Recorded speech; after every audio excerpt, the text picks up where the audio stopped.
Hello, everyone. I'm Harvey Brownstone, and today's guest is one of the most respected, hardworking, and sought-after actors in America. You've seen him on the big screen in many popular movies, including Sea of Love, Lorenzo's Oil, Seabiscuit, Transformers, J. Edgar, Dallas Buyers Club, The Legend of Bagger Vance, and many more.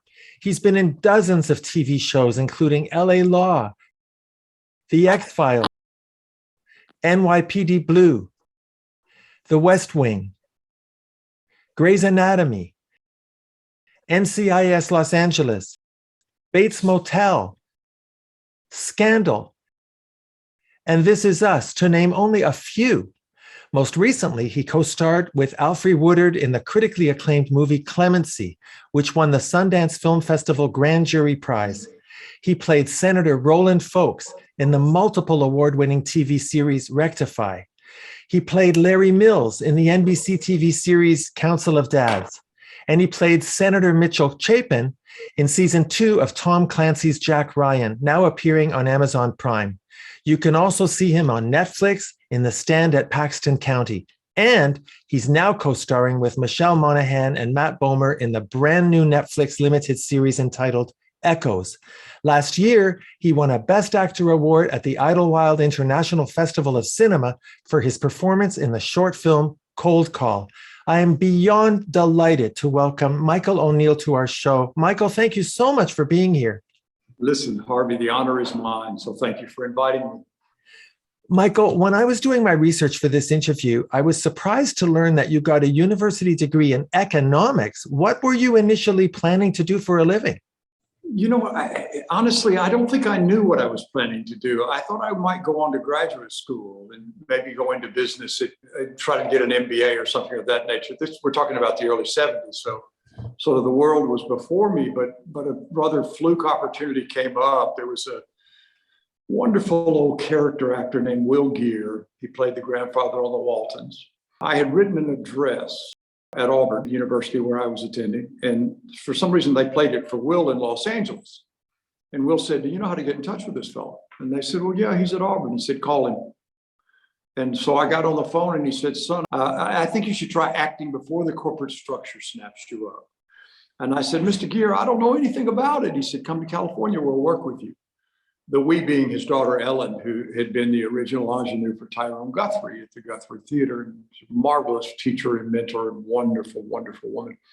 But that's, you know, I went out there knowing nothing, and evidently that wasn't a bad way to arrive. I learned a lot fast. Well, we all remember Will Geer as Grandpa from the Waltons. He was one of the actors who was blacklisted during the McCarthy era. What do you think he saw in you? Did he ever tell you? No, he said to me once, he quoted a Woody Guthrie line to me. He said, Woody used to say of a person, if he found it, he said, truer than most, truer than most. He said, "You're truer than most," which, you know, coming from Will was a great compliment. I was trying to be honest, certainly trying to be honest as an actor. It's funny you mentioned that about the blacklist. We actually got picketed by the John Birch Society at one point for doing Mark Twain in front of a delegation of Russians during détente. This was in the mid-70s. And I thought, here I am, a guy from Alabama with an economics degree from Auburn University, and I'm getting picketed by the John Birch Society. I must have made it. Yes, you did. Was your family supportive of your decision to pursue an acting career? You know, they were. I'd never acted, Harvey. I was a leaf in a play in the first grade. And that was it. That was the sum and extent of my acting experience. So I think they thought I was a little bit nuts, but they were supportive enough. I mean, they said, you know, it's your life, son. Go live it. You know, we raised you to be independent, and you're going to be independent. So in that regard, they were very supportive and confused. You've been appearing in films and on TV consistently since 1981. Do you remember the moment, Michael, when you knew that you were going to be able to make a living as a working actor? I do. Actually, Harvey, I do remember that moment, and it was years after I started working. It finally occurred to me sometime, I would say in the mid-90s, maybe. So 14 or 15 years later, I went, I'm going to be okay. My history says I'll get a job. I'll get a role. I'll work with people that I know and trust and respect. And I thought, okay, the die is cast. This is what we can do. And of course, by that time, it would have been difficult to have learned a new trade, a new skill. So I was told a lot, Harvey, as a young actor, oh, you won't make it. You won't, because I didn't know what I was doing. You won't make it. I heard it so much. I thought, you don't know me well enough to tell me whether I can make it or not. And so I sort of bit the stick and held on. I just wasn't going to be shaken off. So where did you get that self-esteem from? Because many, many people who continually get told rejecting things or discouraging things would give up. It's very hard on the psyche. Where did that resilience come from? That's a great question. The first thing that popped into my mind was my Aunt Nez. I had a wonderful raconteur, storyteller of an aunt. She valued me tremendously. And I think she certainly put something in my column. I think my experience at the university, Auburn University, had sort of validated me. So I didn't need quite as much validation as I think some people come to Hollywood needing, if that makes sense. But I think about, it comes from so many places, friends, family, your educative experience, and just kind of whatever your inclination to be tenacious is. I wasn't the most talented. It was clear to me about that. But I was not, I was tenacious. I just wasn't going to be shaken off. Did anybody who ever told you that you weren't going to make it, that you weren't cut out for this business, did they ever get to tell you later that they were wrong? Not yet. Wow.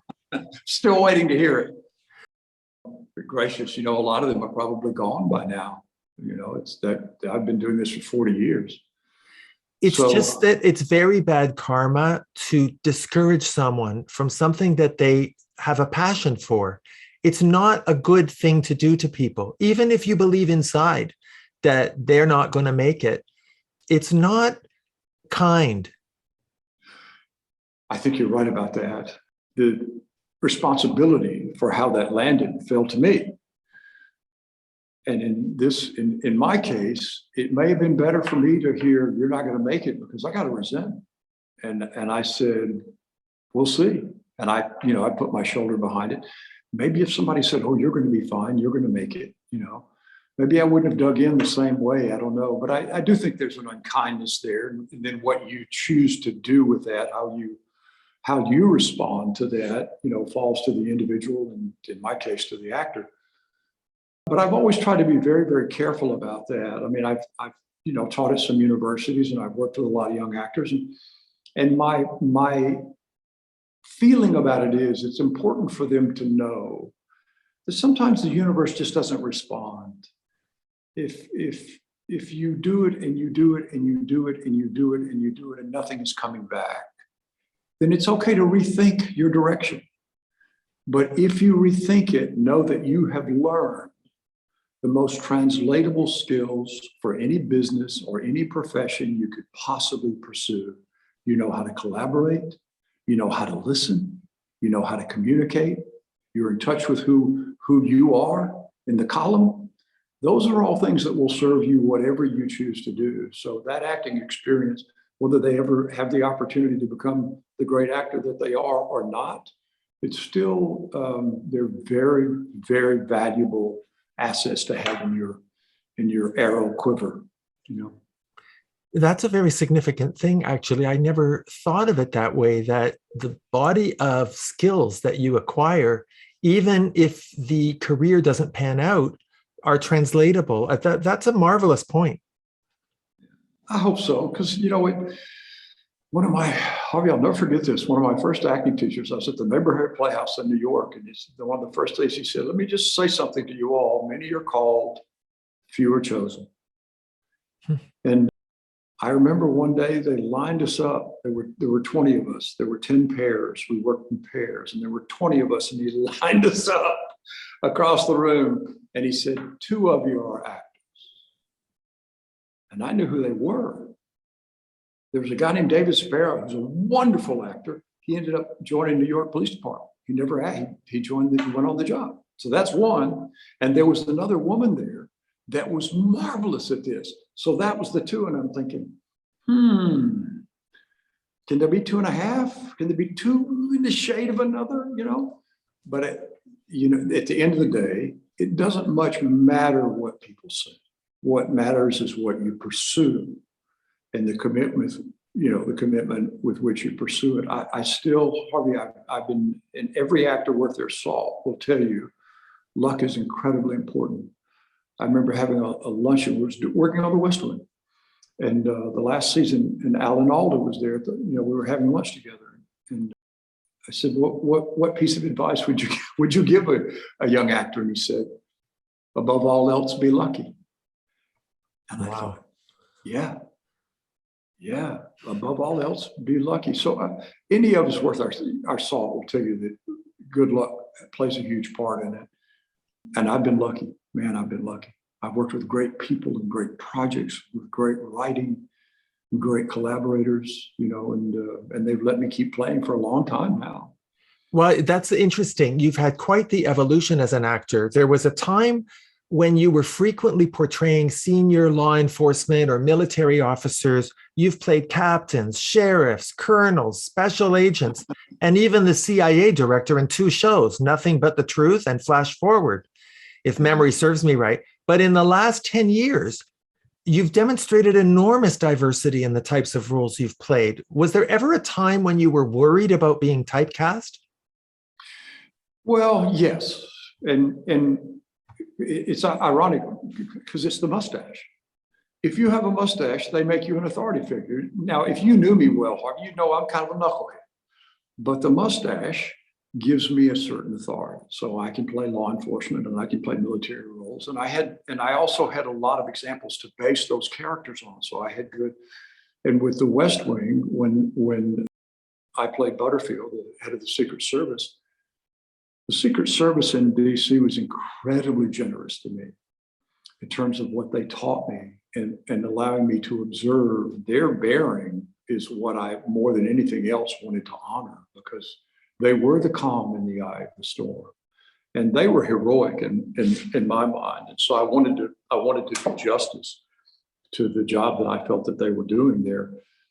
But as I got older, it's funny, I was lucky. Ellen Gear, I mentioned Ellen earlier, Will's daughter.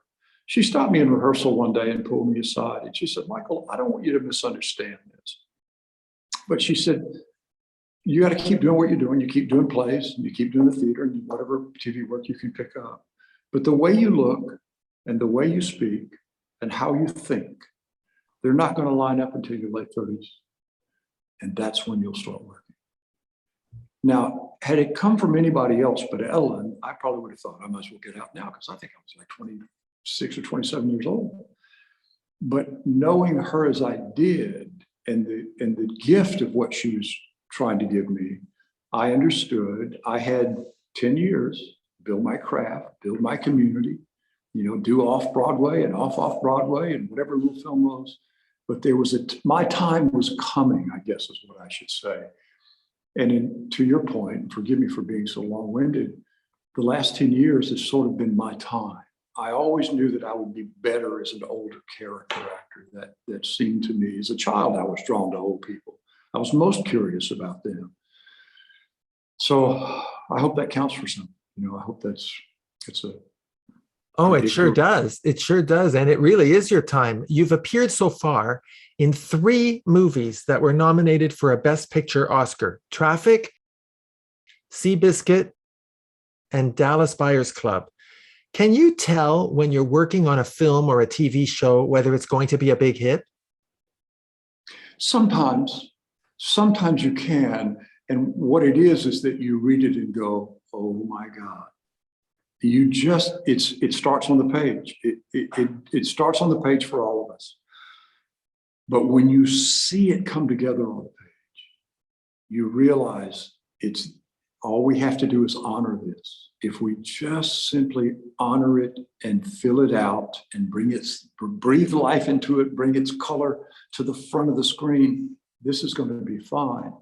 However, I've also seen that not work. I've also seen wonderful cast, wonderful scripts, wonderful crew, wonderful director. And at the end of the day, it just didn't quite, it hiccuped. You know what I mean? So there is an element of lightning in the bottle. You just hope that the lightning gets in the bottle. And that's what happened in those films. There was lightning in the bottle of Seabiscuit and Traffic in Dallas Buyers Club. You played Senator McKellar in J. Edgar, directed by Clint Eastwood. He's such a remarkable and gifted director who also really came into his own later in his adulthood. Can you share some stories with us about working with him? I was very nervous. I'd been told by Matt Damon, you better know what you're doing because you may only get one take. And I flubbed the first take. And he came over to me and he said, you need to pick that up. And I said, yes, sir, but may I buy a pause? There's a moment in that scene where I'm knocking J. Edgar Hoover down a peg that I wanted to make a point, and I wanted to make it in the rhythm of a pause. And he said, you can have it if you buy it. Meaning I had to pick up the front end of it so that there was room inside for me to have the pause. But he was incredibly generous. And once he saw me do it, he let me do it a number of times, which really surprised me because Mr. Eastwood doesn't waste time. If he has it, he knows it. So if he spends time with you, he's playing, he's painting, and the thing that I learned about him, Harvey, you know, he's quite an accomplished jazz musician. And he writes a lot of his own scores in the film. So what I believe, and I'm willing to be wrong about this, but I think he hears it musically. I think it has a rhythm for him musically. So when I found the music of my scene, then I could play. And it's truly one of the highlights of my career, getting to work with him. He does things a lot differently. You know, Mr. Eastwood never says action or cut. He never liked that as an actor. So he'll walk up and go, you can begin. Just like that, you can begin. And you do the scene. And then the dialogue runs out.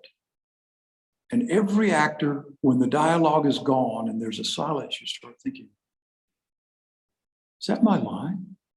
Am I up here? Is that your, and you know, and all these thoughts are spinning in your head. He's recording every bit of it. He'll use it somewhere else in the scene because you're alive. You're really alive. You're scared to death, that's what you are. And then he'll go, you can stop. And that's it. You just worked with Clint Eastwood. What a genius. You know, you talk about the musicality of creating your performance. Michael, you've had so many memorable moments in your career.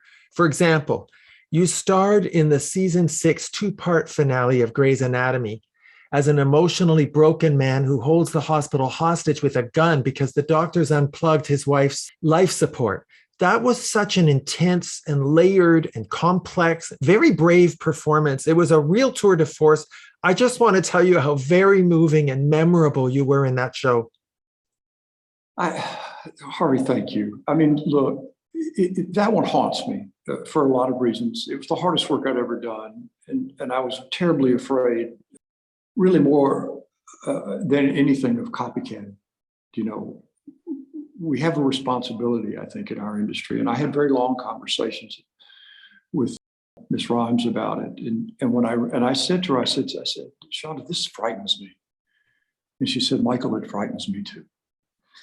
So I knew at that instance we were on the same page, that there was that we knew that we were holding a fire. So the challenge for me in that was to understand how desperately broken this man was, that he could commit these acts of atrocity. It's hideous what he does.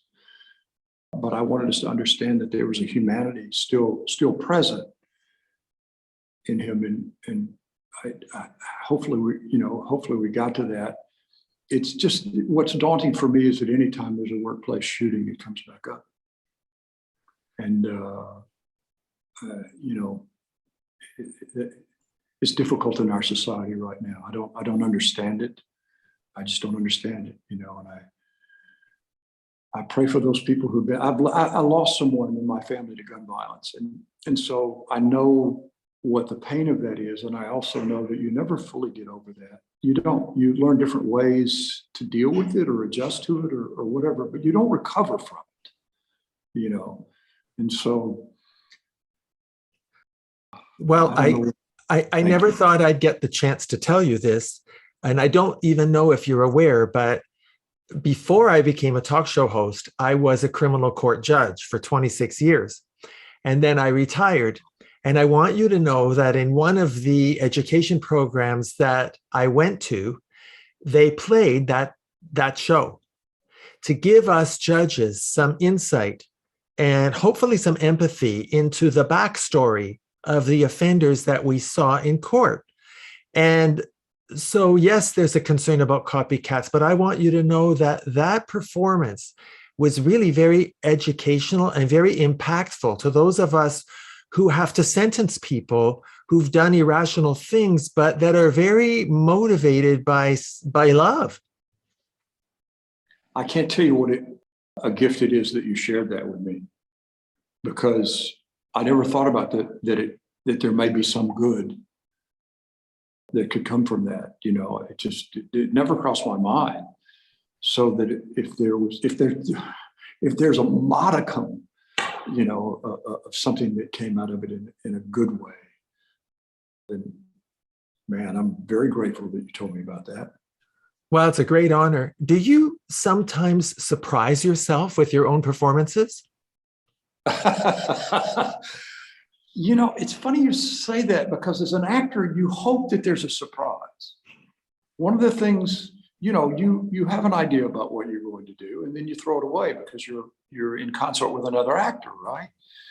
A concert with another actor, and the actor's job is to play off his partner, his other actor, right? So the surprise is a gift, and I hope for it. I don't. Sometimes I'm surprised when something works out well. I remember I played a character on Rectify. He was an old senator, and he had a stroke at a dinette table in a coffee shop that and he had it in the middle of a conversation with a woman that he was quite familiar with. And I was so afraid that it wouldn't be believable. So when I saw it on screen, later on when they showed it to me, I was like, oh, thank God, I'm so surprised that worked, So there are those surprises, but yes, sometimes you get surprised. Sometimes not in the way you had hoped for, but you hope for the best. There's another performance I want to mention. I think you're probably aware by now that I'm a huge fan. You played the antagonist, Agent Richard Barkley, in Dallas Buyers Club, co-starring with Matthew McConaughey, Jennifer Garner, and Jared Leto. You could have made that character very one-dimensional, stern and bureaucratic, but you found a way to give him depth and humanity. Can you talk a bit about how you shaped that performance? I had a very good director, and Jean-Marc Ballet. He passed away this past year, and that was a great loss, I thought, in our film community, our storytelling community, because he was quite gifted. And he in our very first rehearsal said, let's be careful to make sure that there's a dimension here with this guy. He recognizes the illness. He has some compassion for what the man's going through, but he has a job to do in terms of protecting the American public from untested drugs coming into the country. So whenever I would meet Matthew at the gate, to stop him, like look him in the eye, I let him get away with it once. And there's a lovely scene that we didn't use in the film. And I think it probably went too far the other way of my sort of compassion for him. He got arrested. And we shot it in a jail cell in New Orleans. And I came and got him out. And I told him, this is it. It's the last I have to do with you. If I see you again, I'll throw you right back in here. And they didn't use the scene, but it meant a lot to me in terms of understanding that there was a compassionate character. He wasn't simply a bureaucrat. He was a living, breathing sometimes that's the job, is to try to find that other layer, Harvey. If you don't get it, then you're a little bit cardboard. Well, is it going to surprise you to know that there are many police departments that show that film specifically to teach law enforcement people empathy? Wow, Harvey, I wish you and I had known one another earlier. I really do. I had no idea that, that they were being used in that way. Well, it's because you have a particular gift to make your performances, as I said, layered and textured and complicated. And you've done it your whole career. I mean, look at, for example, you played Larry Mills in Council of Dads, which was a wonderful, very moving TV show about a circle of friends who become father figures to 5 children whose dad dies of cancer.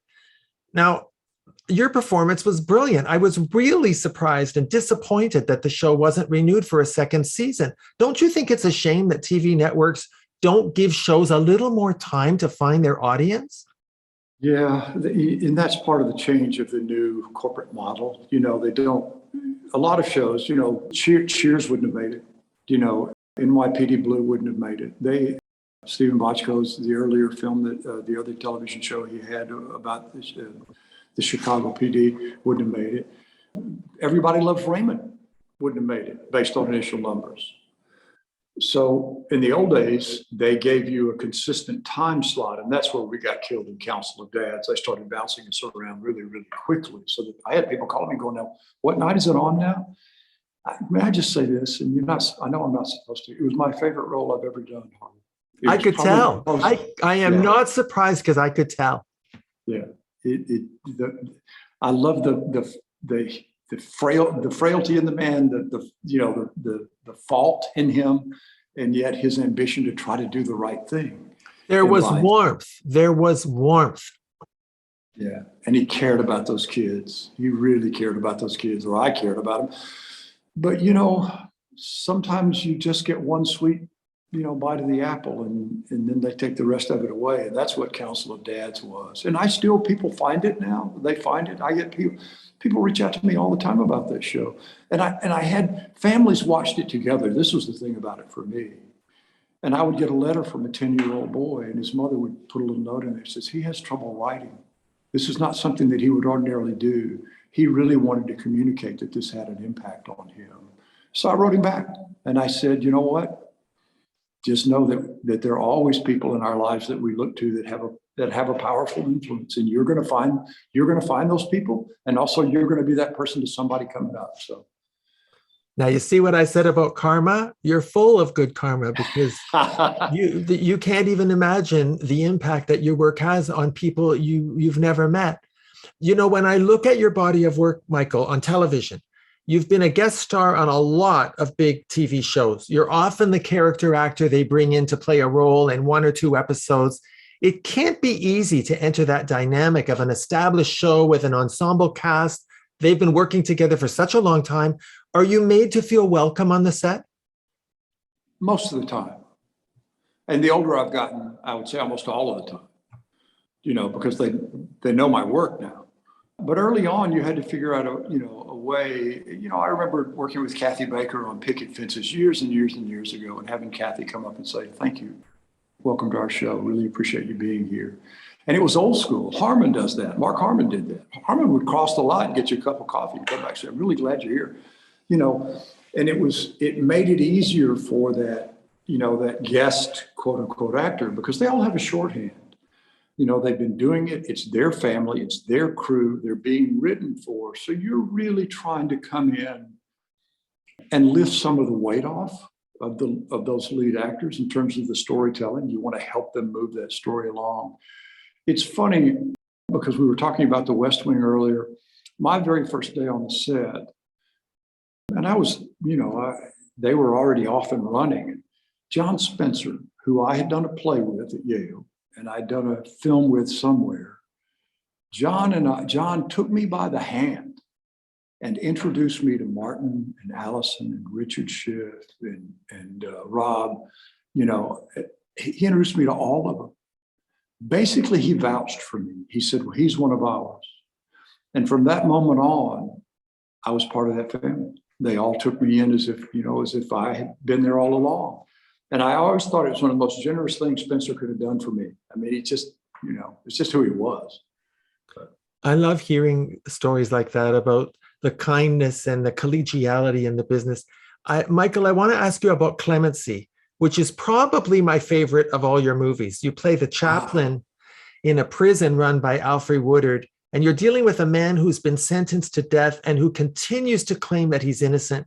That was a very powerful film, and it raises a number of issues, not only about capital punishment, but about the emotional well-being of the people who work in jails. The film has won a ton of awards. You must be so proud to have been associated with that movie. I really am. And Alfred called me and asked me, I've known Alfred, we'd worked together before. And I said, Alfred, I'll come wash your car if you want me to. Get to work with you in a film? Yeah, that's a no-brainer. But you want your house painted? But it was powerful, Harvey, and it was also disturbing because the point of the film is it wasn't trying to say pro or con capital punishment. What it was trying to do was reveal what happens to anyone who touches it. The guards, the chaplain, the lawyer, the warden, the families. No one goes unscathed by this. And there was a scene with Aldous Hodges, who was the prisoner that you're talking about the night before, in that moment in the garden, the Gethsemane garden, when he's by himself, and I'm sitting there with him, and I try to read him something, and he breaks down. Sorry. I felt like I was holding a child in my lap. And as a chaplain, one of God's children in my lap. But it was a powerful experience, and it took us all a bit to decompress from that. It's truthfully the only film that I've ever worked on that we had a therapist on set. We had somebody right there that we could go and talk to whenever, because we were reenacting the process. And your actor knows you're playing, right? But there's something in you in the doing of that behavior that has quite a profound impact on you. And the producers, to their credit, realized that was the world we were working in. We were filming in Sybil Brand, the women's prison. It's not in use any longer, other than a training facility in Los Angeles. But all the old ghosts are there. And so the therapist helped us a lot, just decompress. And isn't that interesting that for us, the audience, you were our therapist? I hope so. I hope we imparted a genuine an earnestness and honesty about that world, and I hope we brought some forgiveness to it. Well, it was very, very thought-provoking. Now, of course, I have to ask you about Echoes. It's a terrific mystery miniseries on Netflix about identical twins who have been secretly trading places since they were kids and live a double life as adults. But their world turns into chaos when one of them goes missing. You play Victor, their father. There's a lot of twists and turns in the plot. Were you and the other cast members kept in a state of suspense when you were filming the show? Yeah, in a way, yes. Now, I personally have a little bit different insight into this because I have identical twin girls. And so I had seen the play of the switch. I'd seen my girls explore it, but when they were little, as a kind of, let's see if we can fool daddy and you eat that and I'll eat, But when it came to the nature of a story of adults doing it and the pathology incumbent in that, and the suspense in that, there were times when I would get lost. And of course, the father was supposed to be lost. The father wasn't supposed to be able to identify. So they rather did to me as an actor what they were doing to the character. And in that regard, it worked out. But it was incredibly suspenseful. I thought her performance was marvelous, Harvey. I really did. And, to pull that off and ostensibly to play four characters. Because once she decides to try to keep the deceit going and be both twins, then you had her playing herself, the other twin, and vice versa. So I thought we'd need a scorecard for her to keep up with that. But it's beautifully drawn. And the other performances, Matt Bomer, Karen Robinson, you know, they were delightful to work with. But it's a suspense. There's no doubt about it. Do you have any desire to do any directing? I know you co-produced a brand new short film called Bound, which you also starred in. But what about directing? Have any desire?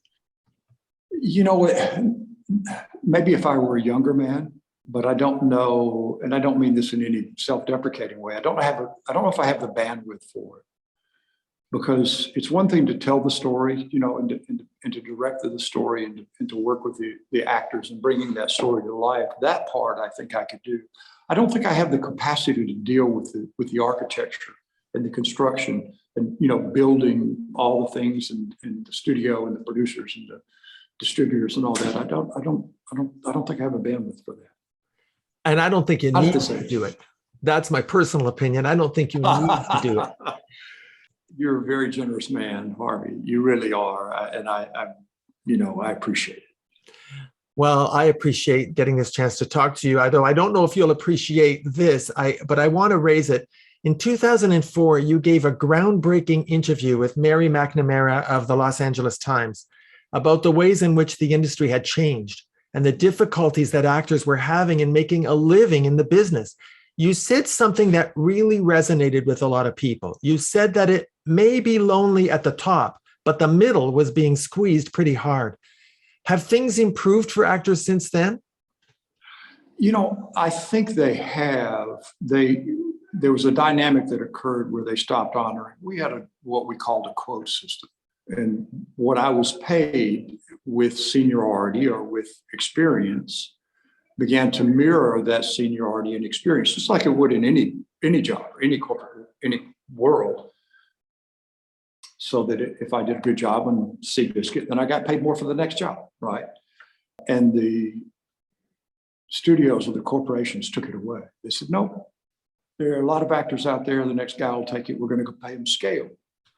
So that was the financial squeeze that happened. They reduced all our wages to the same. I was getting paid the same thing a guy who just literally got off the bus was getting paid. And you can do that when you're young. Very difficult to do that when you have children and a family and a mortgage, you know, and a life you're trying to build. And that's basically what we addressed in that article, is that we were being squeezed out. There was not enough resource made available to us any longer for us to remain in the game. We lost a lot of good actors during that period of time. They just said, that's it. I can't do it anymore. The question you asked me is has it gotten better? And I would say yes. And what's gotten better is with the advent of streaming and all the different networks, there's more work. It's not that they want to pay us anything above scale anymore.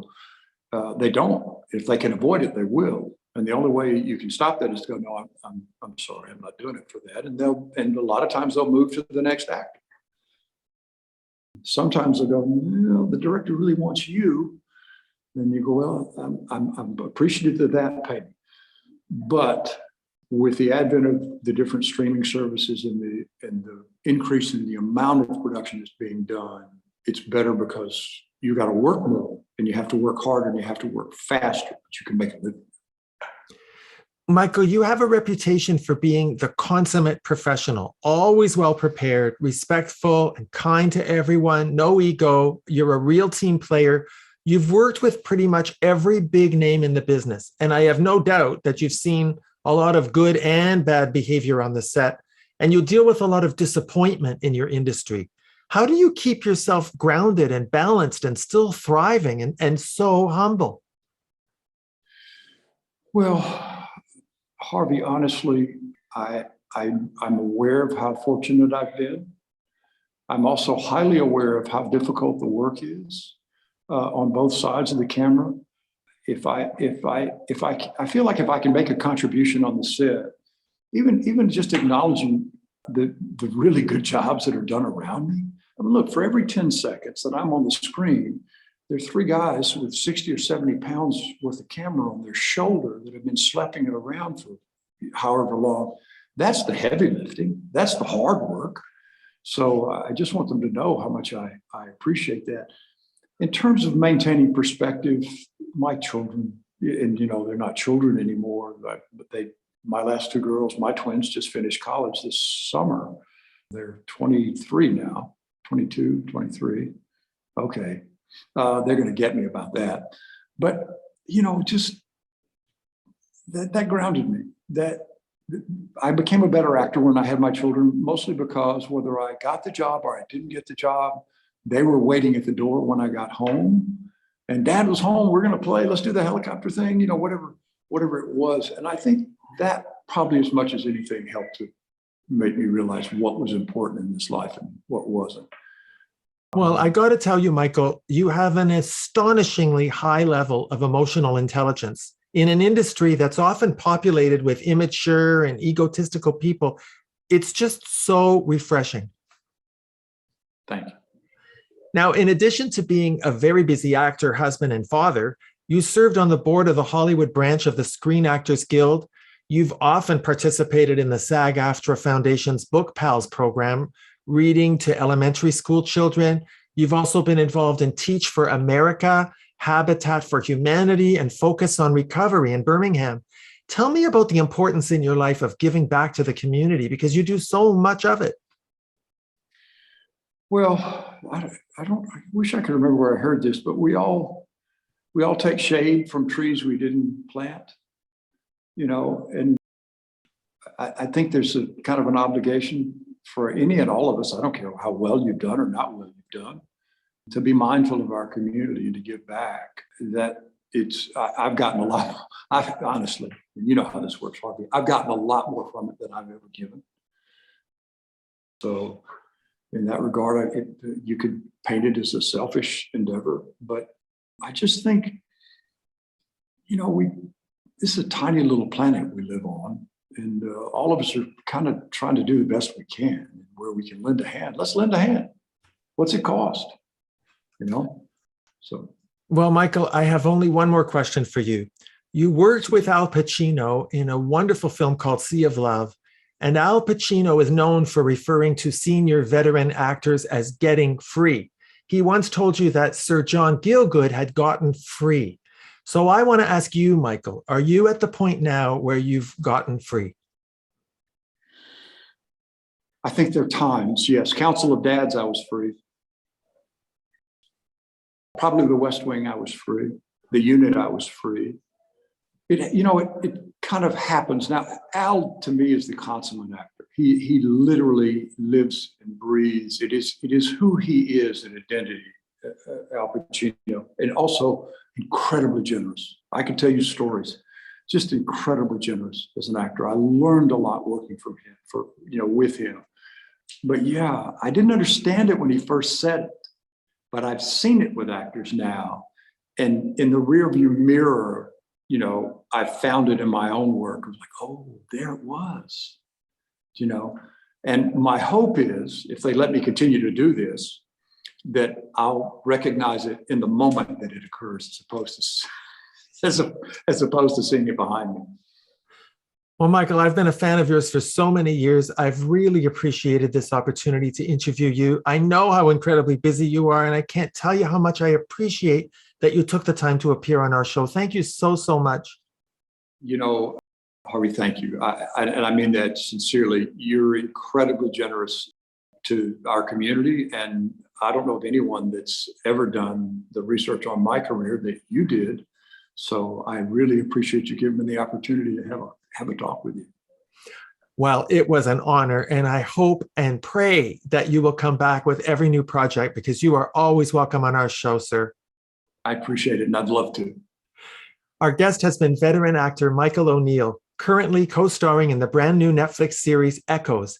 My name is Harvey Brownstone. Thank you to our producer, Steve Silver, and to the wonderful Marcelli Company in LA. Thank you all for joining us. See you next time.